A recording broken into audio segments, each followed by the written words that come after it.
Hello, my name is Ebube. Daalụ, afa m wụ Ebube. Daalụ, afa m wụ Ebube. Afa m wụ Ifeoma.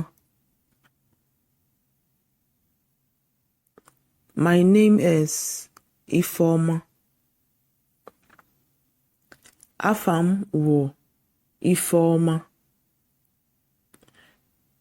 Kee ka ime?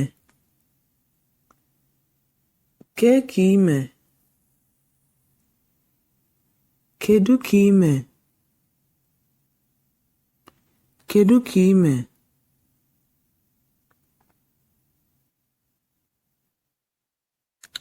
Adị m mma. Daalụ rinne. Adị m mma. Daalụ rinne. Where do you live? Kedu ebe ibi? Kedu ebe ibi? Kee nka ibi? Kee nka ibi? I live in Awka. Ebi m n'Awka. Ebi m n'Awka. Really? I heard Awka is a beautiful place. Eziokwu. Anọ m na Awka wụ obodo malụ mma. Eziokwu. Anọ m na Awka wụ obodo malụ mma.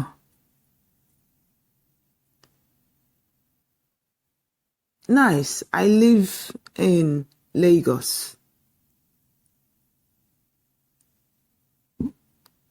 Ọ dị mma. Ebi m na Lagos.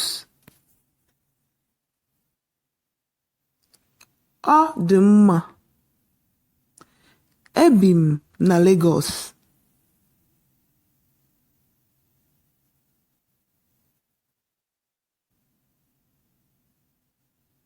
Otego ibi na Lagos. Otego ibi na Lagos.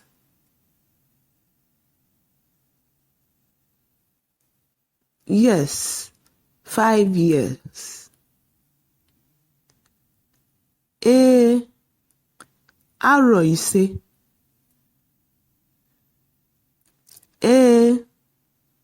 Arọ ise. Do you live alone or with your family? Ibi sọ gị?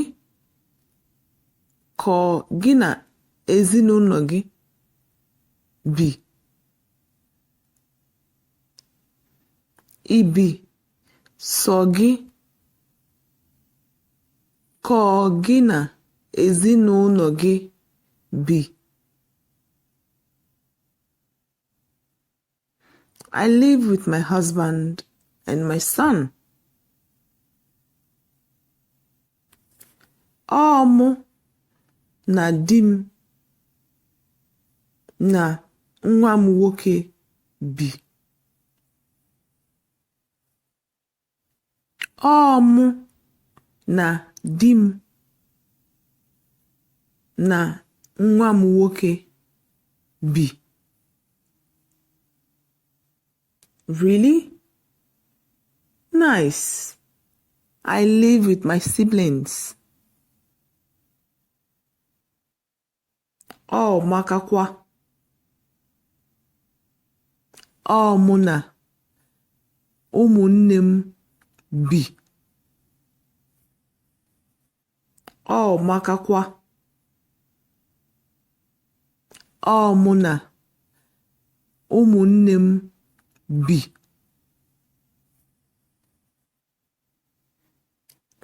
How many siblings do you have?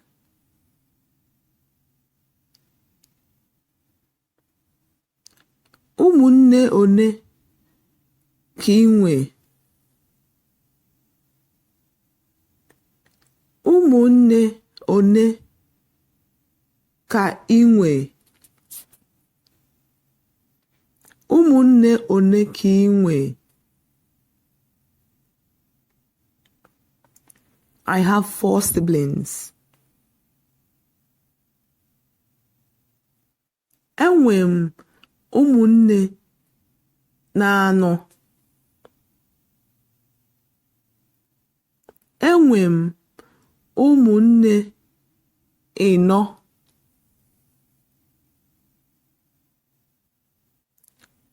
Enwe m ụmụnne ịnọ.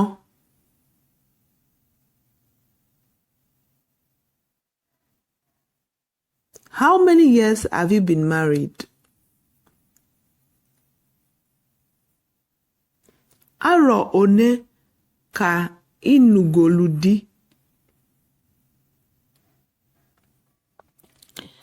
Arọ one ka ị nụgolu di?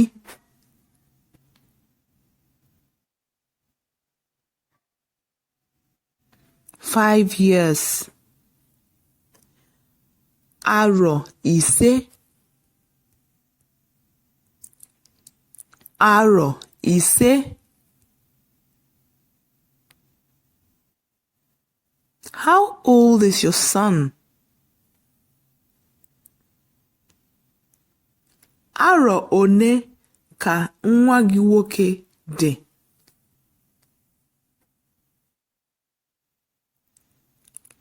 Arọ one ka nwa gị nwoke dị? He is 3 years old. Ọ dị arọ ịtọ. Ọ dị arọ ịtọ. Nice meeting you. Ọ dị m mma ịfụ gị. Ọ dị m mma ịfụ gị. Ngwanụ, ka ọ dị ụbọchị ọzọ. Ngwanụ, ka ọ dị ụbọchị ọzọ.